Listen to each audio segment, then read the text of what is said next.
Our scripture reading is from Colossians chapter 1, verses 9 to 14, New International Version. We will read responsibly and all together at the last verse. Colossians chapter 1, verse 9. For this reason, since the day we heard about you, we have not stopped praying for you.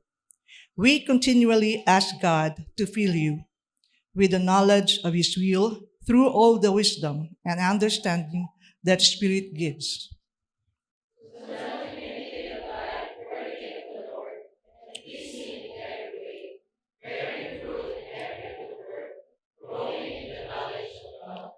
Verse 11, being strengthened with all power according to His glorious might, so that you may great endurance and patience.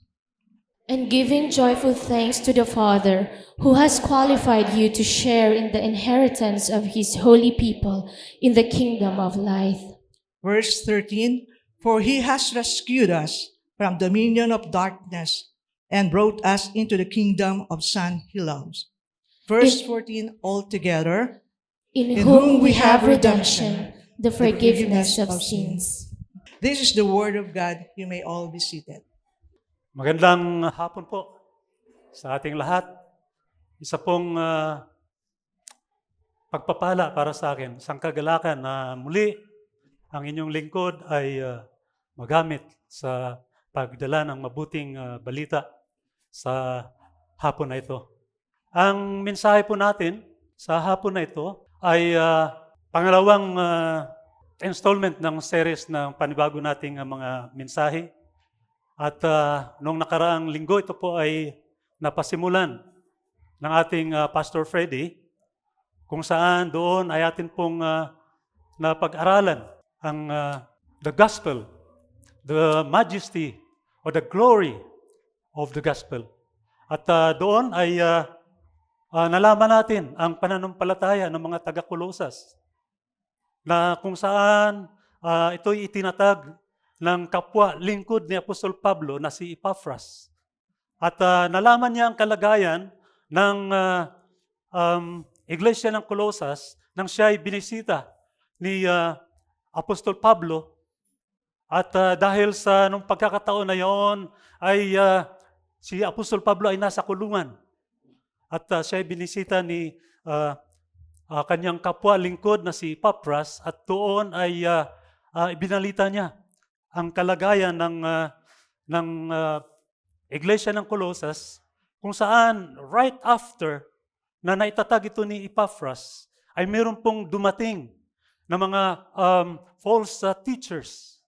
At ito ay nagdulot ng konting kaguluhan doon sa Iglesia ng Colosas. Kaya nung nalaman ito ni Apostol Pablo, ay ito po siya po ay nabagabag. Sadali po tayong manalangin.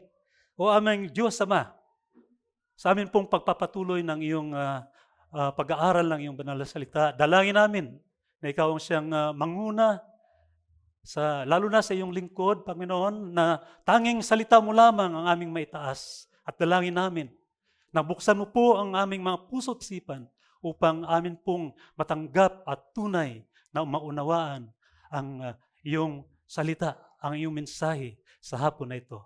Marami pong salamat. Ito po ang aking samot dalangin sa ngalan ng aming tagapagligtas na si Jesus. Amen. Okay po, so shortly na naitatag yung Iglesia ng Colosas, there came some false teachers in their midst at ito ay nagdulot ng kunting kabagabagan sa mga tao doon. Dahil ang kanilang dinadala ay mga false teaching. At ang tawag po dito ay agnostic teaching. Ano po ba yung agnostic teaching na ito? This comes from the Greek word gnosko, meaning to know. At ang kanilang sinasabi, for a person to be saved or sanctified, they had to experience supernatural knowledge. They needed a new revelation. So in short, they do not believe in the gospel. They do not believe even in Christ. At they believe na ang mga tao ay kailangan ng mas matindi pang mga kaalaman para magkaroon ng kaligtasan. Kaya dahil dito, nung narinig ito ni Apostol Pablo, sabi niya sa verse 9, Colossians 1 verse 9, "For this reason, since the day we heard about you, we have not stopped praying for you. We continually ask God to fill you with the knowledge of His will through all the wisdom and understanding that the Spirit gives." So ito po ang naging panalangin at naging laman ng sulat ni Apostol Pablo sa mga taga-Kolosas. At kung atin pong pansinin, ang panalangin ito ni Apostol Pablo is the Spirit-led. Bakit? Dahil he invoked the wisdom and understanding that the Spirit gives. So, basically, it is a Spirit-led prayer. So, ano po ba ang Spirit-led prayer? Of course, at sabi po ay a Spirit-led prayer is praying under the guidance and influence of the Holy Spirit. So sa hapon pong ito, atin pong pag-aaralan ang different characteristics of a Spirit-led prayer. Una po, Spirit-led prayer is informed. Pangalawa, Spirit-led prayer means to pray without ceasing. At ang pangatlo, Spirit-led prayer asks for God-sized requests. So sa una po, Spirit-led prayer. At meron po itong 5 topics. Una po, to be informed, we must be sensitive to the needs of others. Para po natin malaman ang pangangailangan o anumang mga bumabagabag sa ating kapwa, we must be sensitive to their needs. Kasi kung minsan, mga kapatid, kahit dito sa atin, mapapansin natin, ang mga ibang tao ay they are not really fond of talking or saying what they are experiencing right now. Kung ano yung mga bumabagabag sa kanila. At kung minsan, kung gusto nating may panalangin, kailangan pa natin ng gift of discernment para malaman natin, makikita natin sa kanilang mga mukha kung ano ang kanilang pangangailangan. Although, hindi po ito mahirap, dahil nga sabi ay communication is 70% non-verbal. Anong ibig sabihin nun? Non-verbal. Ibig sabihin, we have to look at the body language ng ibang mga tao para malaman natin na meron silang pinagdadaanan. Meron silang mga suliranin. Kung kaya't kung minsan ay kailangan natin ang kaalaman ito kung paano tayo ay malaman ang pangailangan ng ibang tao. At ito ay napakagandang ehemplo nito ay si King Artaxerxes. Sa Nehemiah chapter 2 verse 1 to 2, sabi po, "In the month of Nisan, in the 20th year of King Artaxerxes, when wine was brought to him," it was Nehemiah talking, "I took the wine and gave it to the king. I had not been sad in the presence before. So the king asked me, 'Why does your face look so sad when you are not ill?' This can be nothing but sadness of heart. I was very much afraid."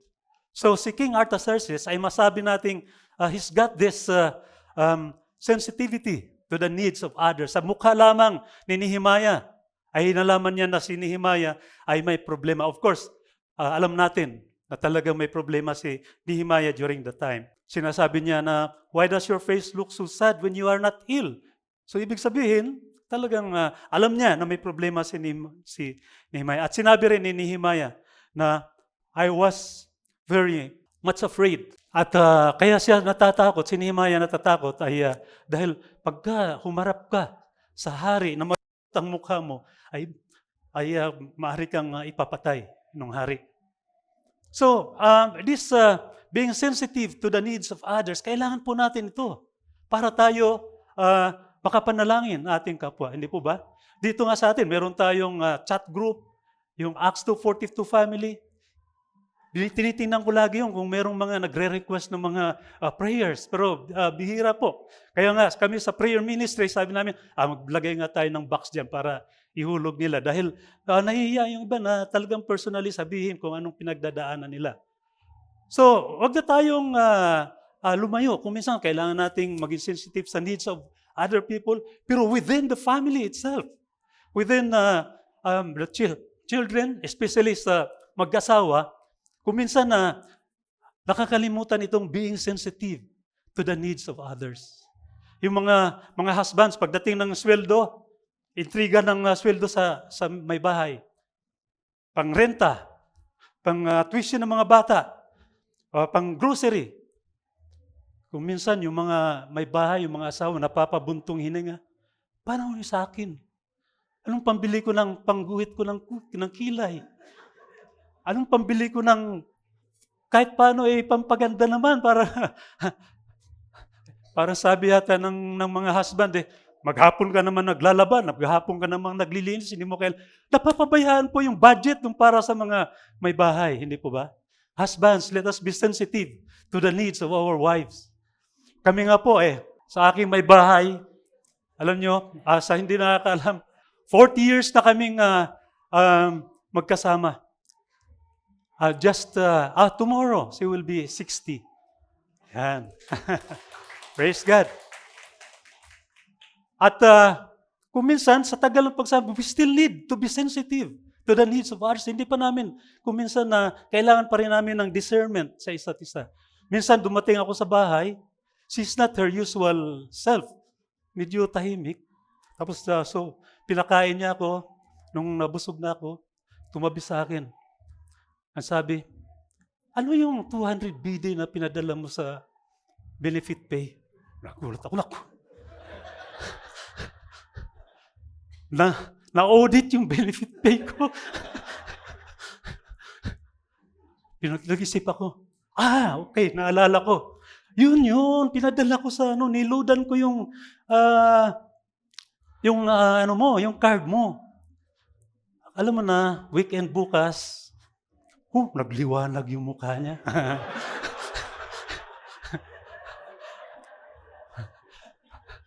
Pero nabasa ko yung nasa isip niya because I'm sensitive to her needs. Alam mo yung nabasa ko sa isip niya? Another bag, another shoes. So, kailangan po natin yun. You have to be sensitive to the needs of others. And of course, dun sa ating mga kasama sa pamilya. Okay po. So, pangalawa, to be informed, we must be willing to ask the right questions. Of course, paano ka ma-inform kung hindi ka magtatanong, di ba? So, kung minsan, pagka nakita nating mukhang hindi the usual self yung ating kapwa, yung ating mga kaibigan, we can ask them. Kapatid, baka kailangan mo ng panalangin. Baka meron kang suliranin na hindi mo masabi. Di ba? Ganun naman tayo ka-close, especially sa ating assault group. So, ang isang example ulit dito ay si Nehemiah. Sa Nehemiah chapter 1, verse 1 to 4. The words of Nehemiah, son of Hakaliah, in the month of Kislev, in the 20th year, while I was in the citadel of Susa, Hanani, one of my brothers, came from Judah with some other man, and I questioned them about the Jewish remnant that had survived the exile and also about Jerusalem. They said to me, those who survived, I questioned them, they said to me, those who survived the exile and are back in the province are in great trouble and disgrace. The wall of Jerusalem is broken down and its gates have been burned with fire. When I heard this, I sat down and wept. For some days I mourned and fasted and prayed before the God of heaven. So sa pamamagitan ng pagtatanong ni Nehemiah, nalaman niya yung kondisyon doon sa Jerusalem at nalaman niya na the walls of Jerusalem was burned down. At what happened? This made him to sat down and wept for some days. He mourned and fasted and prayed before the God of heaven. And the rest is history. Sa pamamagitan ng panalangin niya po, naitayo muli itong walls of Jerusalem at sa pamamagitan ng kanyang pangunguna. So, pangatlo po, to be informed We must be aware of what's happening in our society and the world. Of course, yung iba sa atin, yung mga may edad na, naranasan natin, dito tayo sa abroad, susulat tayo ng gusto nating may parating sa ating pamilya. Huhulog natin ito sa koreo, darating sa kanila 15 days after. So sasagot naman yung misis natin, susulat, ihulog sa koreo, 15 days after saka natin marireceive. So isang buwan bago kayo nagkakaintindihan kung anong doon sa mga itinatanong mo. But mapalad po tayo sa panahon ngayon dahil nandito na tayo sa tinatawag na information age. Sabi nila, Fourth Industrial Revolution. Panahon na ng internet at instant information. The world around us, kung anong nangyayari, the news, mga breaking news, may gera, may bagyo, may earthquake, breaking news, just right in the palm of our hands. Sa ating mga cellphone, nalalaman natin ang mga nangyayari. And of course, ito ay isang malaking bagay para sa atin dahil hindi man tayo makatulong physically, di ba? Pagka may mga sakuna, at least we can pray. We can pray for our loved ones na nasa Pilipinas. Yung mga telco, pagka raw, yung katapusan na ng buwan, lumalakas yung traffic ng communication from the Philippines to the Gulf countries, di ba? Maraming mga OFWs.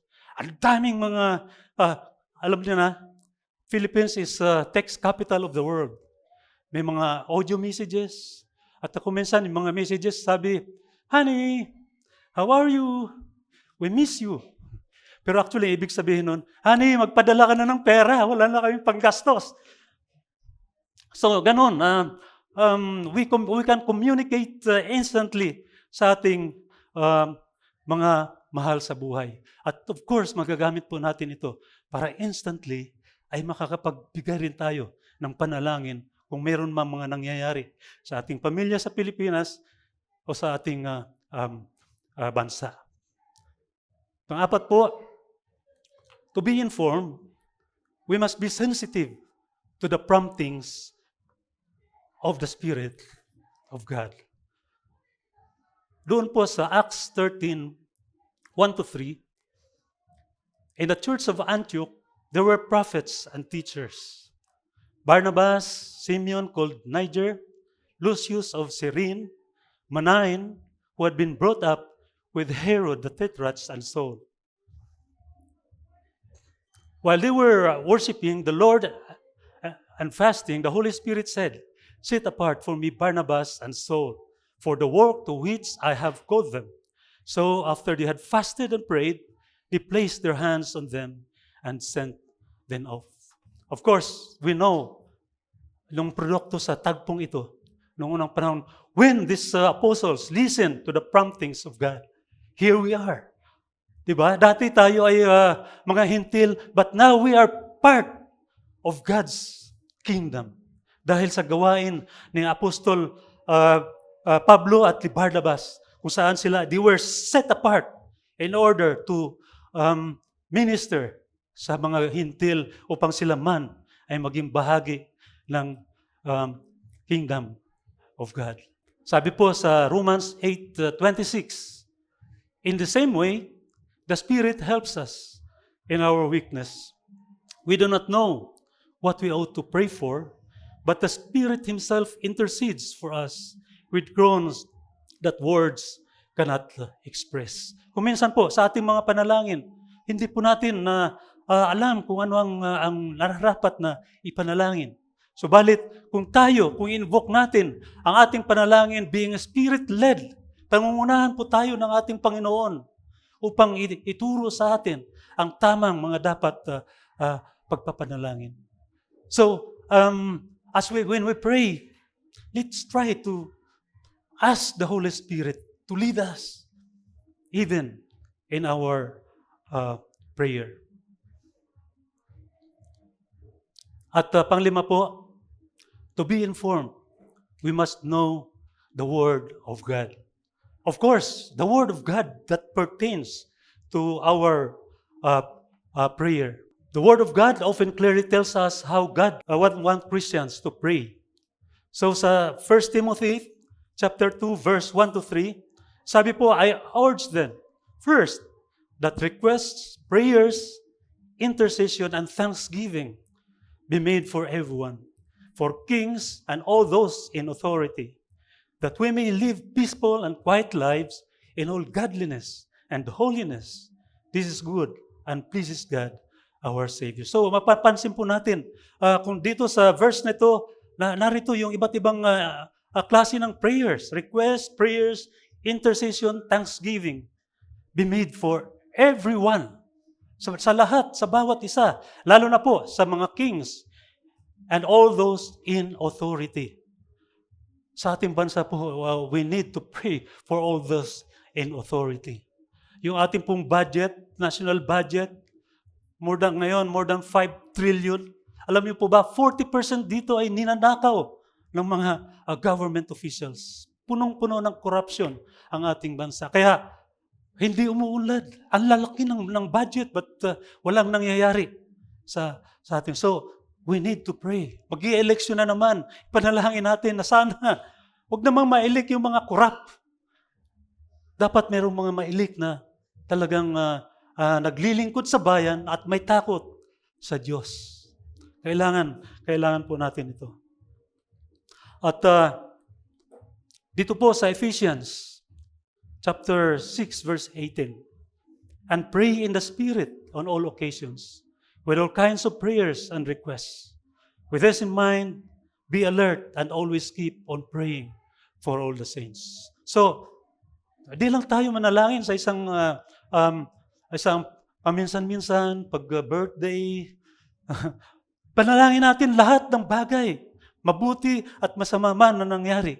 Ipagpanalangin natin ang lahat ng mga occasions at lahat ng kinds, lahat ng prayers and requests. So wag natin pong limitahan yung ating mga panalangin.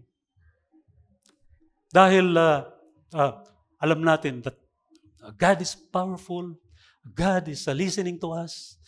Maliit man o malaki na panalangin, masakit man yung ating ngipin, masakit man yung ating ulo, and even kung meron mang malalaking mga karamdaman, cancer man, whatever, ang sabi po sa atin, let's bring it up in prayer to God. So yan po. Pangalawa na characteristics ng ating spirit-led prayer means to pray without ceasing. Ibig bang sabihin ito, sa buong maghapon ay umuusal tayo ng verbal prayer sa ating lahat ng mga ginagawa? Magandang ehemplo muli. Dito ay si Nehemiah. Sa Nehemiah chapter 2 verse 1 to 5. The king said to me, "What is it you want?" Then I prayed to the God of heaven, and I answered the king, "If it pleases the king, and if your servant has found favor in his sight, let him send me to the city of Judah, where my ancestors are buried, so that I can rebuild it." Imagine yung sitwasyon. Magkaharap si Nehemiah at yung king, nag-uusap sila. At nung tinanong siya, what is it you want? Sabi ni Nehemiah, nanalangin siya. Does it mean na nanalangin siya, lumuhod siya, nanalangin, then he stand up and answered the king? No. Bigla siyang nagbigay ng instant prayer. Habang kausap niya yung king, he sent an instant prayer to God because it was urgent. Ang tawag po dito, ng iba ay arrow prayer. You shoot an instant prayer to God when you are faced in a very urgent situation. And Nehemiah was in that situation.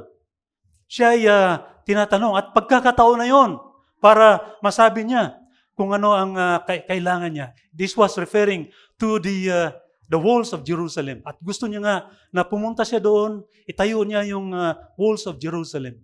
At because of the instant prayer of Nehemiah, you know what happened. Pinayagan siya ni King Artaxerxes. Hindi lang yun. Tinulungan pa siya, binigyan siya ng lahat ng mga kailangan. He was escorted going back to Jerusalem. at binigyan siya ng lahat ng kanyang pangailan, mga logs, para maitayo ang wall of Jerusalem. So this was an instant prayer. Kilala natin si John MacArthur in his commentary regarding these verses. He said, this demands first an attitude of God consciousness. That does not mean to be continually in the act of verbal prayer, but to view everything in life in relation to God. Ulitin ko yun, to view everything in life in relation to God. For example, if we meet someone, we immediately consider where they stand with God. If we hear of something bad happening, we react by praying for God to act in the situation because we know He cares. If we hear of something good that has happened, we respond with immediate praise to God for it because He knows He is glorified. So what we need to be able to pray without ceasing, we need God consciousness in our everyday life.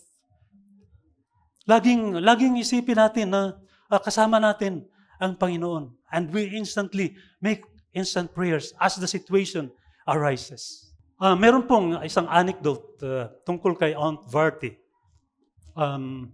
She was one of the godliest woman in the community, and he was once asked the meaning of prayer without ceasing. She replied, well, it means what it says. When I put on my clothes in the morning, I thank God for clothing me in the righteousness of Christ. When I wash in the morning, I ask God to cleanse me from my sin. When I eat breakfast, I thank Christ for being the bread of life. When I clean the house, I ask God to be merciful and cleanse the houses of the world from sin. When I talk with people throughout the day, I ask God to save them, grow them in Christ, and to meet their particular needs. I pray when I see strangers or crowds of people on the streets. I pray for the salvation of the people of the world. You see, pwede po nating, we can exercise this praying without ceasing by integrating our daily activities, daily course in God consciousness. Yung sa lahat ng mga bagay natin, isipin natin, nakasama natin ang ating Panginoon. Tayo man ay naglalaba, naglilinis ng bahay, we always think of God. And we always i-relate natin. Naglilinis tayo, then we ask, oh, God cleanses me from my sin. See? We can integrate. Kaya nagkakaroon tayo ng laging ng God consciousness. And with this, we can say na we are praying without ceasing.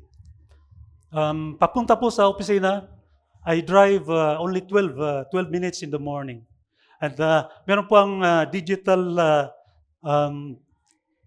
lens sa aking sasakyan ay may internet naman. So I always find some prayers in the internet. So that makes my devotion habang papunta sa opisina. Araw-araw yun. And there are always different prayers and devotions doon sa internet.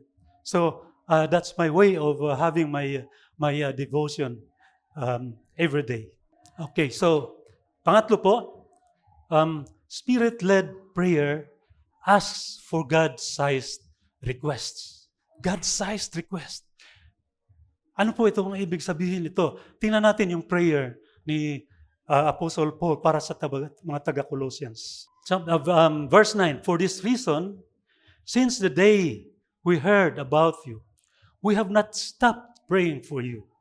We continually ask God to fill you with the knowledge of His will through the wisdom and understanding that the Spirit gives, so that you may live a life worthy of the Lord and please Him in every way, bearing fruit in every good work, growing in the knowledge of God, being strengthened with all power according to His glorious might, so that you may have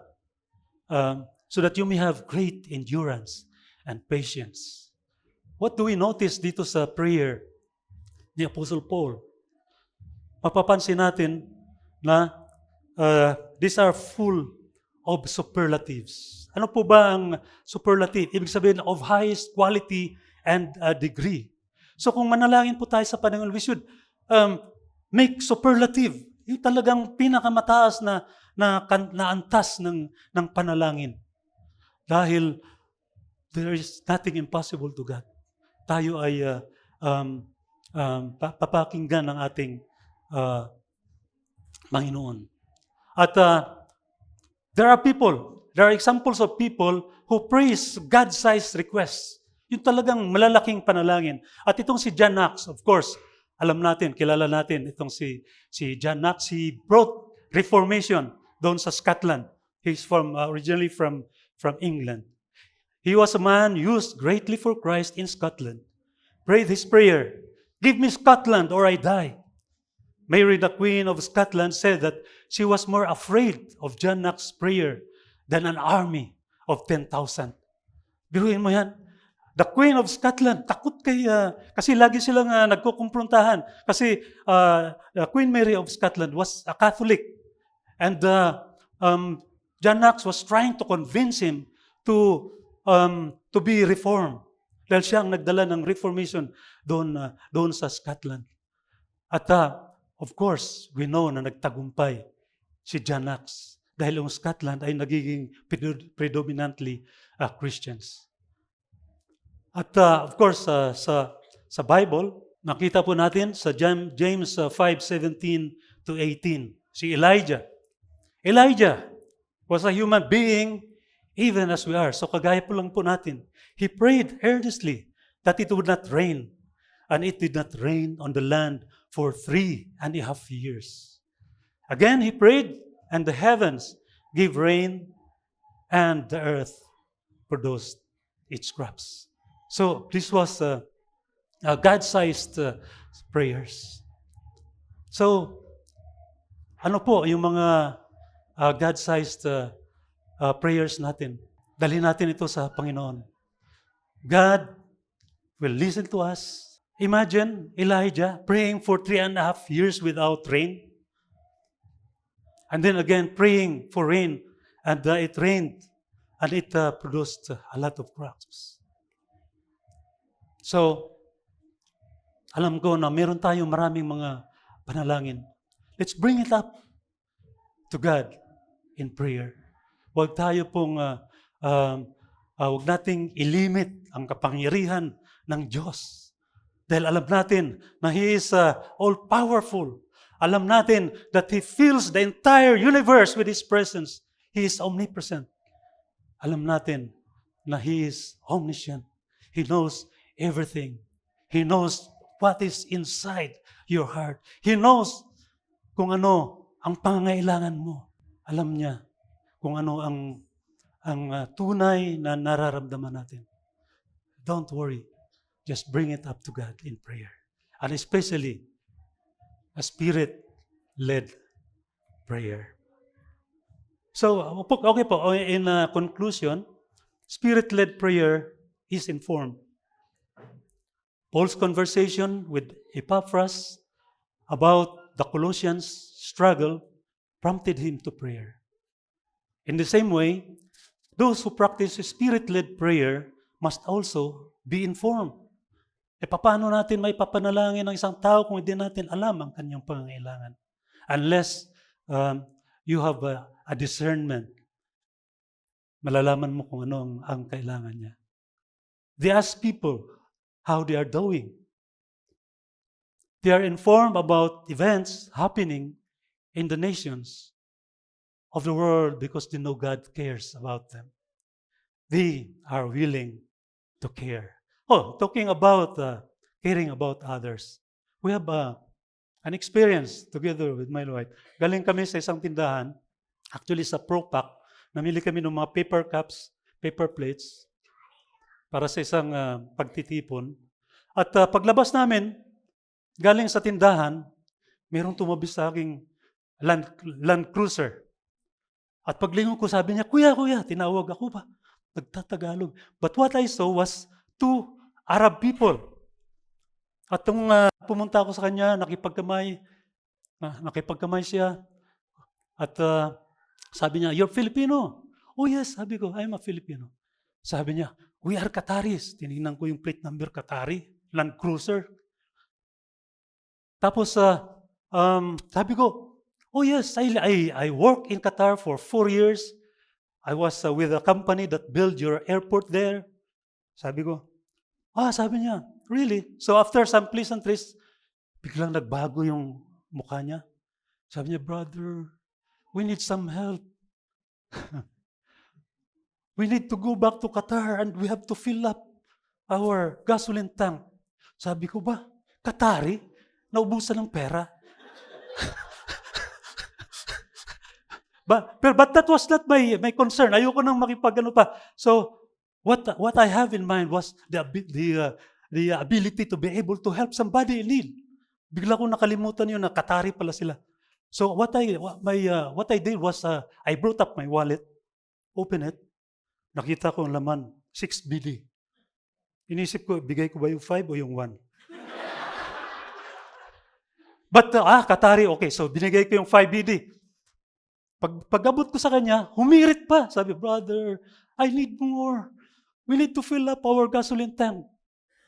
Sabi ko, bibigyan ko sana ng benefit pay, pero wala naman silang benefit pay. Qatari.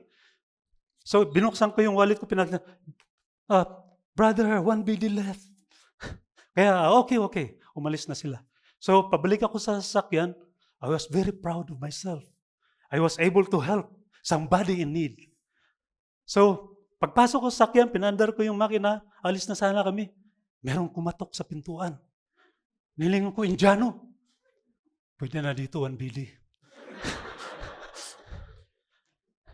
Nung binuksan ko yung bintana, mukhang hindi naman manghihingi. Galit eh.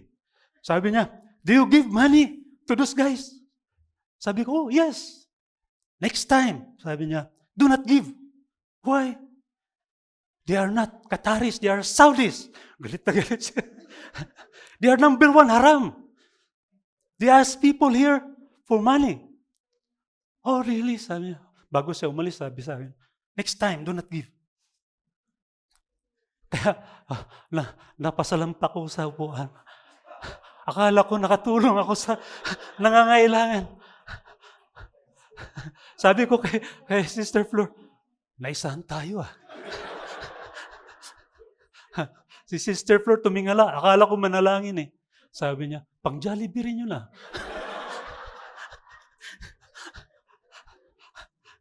But you know what? I was not bitter. Actually, naawa ako sa kanila. Pero dahil para sa akin, sinunod ko lamang yung utos ng Panginoon to help somebody in need. Yung nga lang, medyo, naisahan lang. So, wag po tayong mag-asawang tumulong sa kapwa kung may nanghingi. Regardless kung naloko tayo, whatever. Hindi po ba? Dahil sinusunod lamang natin ang utos ng Panginoon. Pangalawa po, spirit-led prayer is constant. Paul could not stop praying for his church. Sa 1 Thessalonians 5:17 says to pray without ceasing. In order to do this, we must begin to see everything in the world from the viewpoint of God. Titingnan natin ang lahat ng bagay from the viewpoint of God. When we are in tune with the Spirit of God, we will live in constant prayer as well. God consciousness will draw us into constant prayer. We will see every man as a soul whom God died for and cares for. We will see every situation as something God wants to pray for. Pangatlo po, spirit-led prayer asks for God-sized requests. All of Paul's requests are large and in superlatives. Be filled with all spiritual wisdom and understanding. Please Him in every way, bearing fruit in every good work. Strengthened with all power, have great endurance and patience. Sabi po sa Matthew 17:20, he replied, because you have so little faith. Truly I tell you, if you have faith as small as a mustard seed, you can say to this mountain, move from here to there, and it will move. Nothing will be impossible. Ganun din po sa James 5:16, therefore, confess your sins to each other and pray for each other so that you may be healed. The prayer of a righteous person is powerful and effective. We are all righteous persons here. Hindi po ba? We are children of God. Tayo'y mananampalataya sa ating Diyos. Kaya huwag kayong mangangamba na ang inyong panalangin ay hindi sasagutin ng Diyos. The prayer of a righteous person is powerful and effective. Let us pray. O God, our loving Heavenly Father, salamat po sa iyong pangunguna sa amin pong pag-aaral. Tunay po na kailangan namin ang Spirit-led prayer at dapat huwag kaming mangangamba na hindi mo sagutin ang aming mga panalangin. Because you are a loving God and we are your children at hindi mo po kami pababayaan. Marami pong salamat. In Jesus' name we pray. Amen.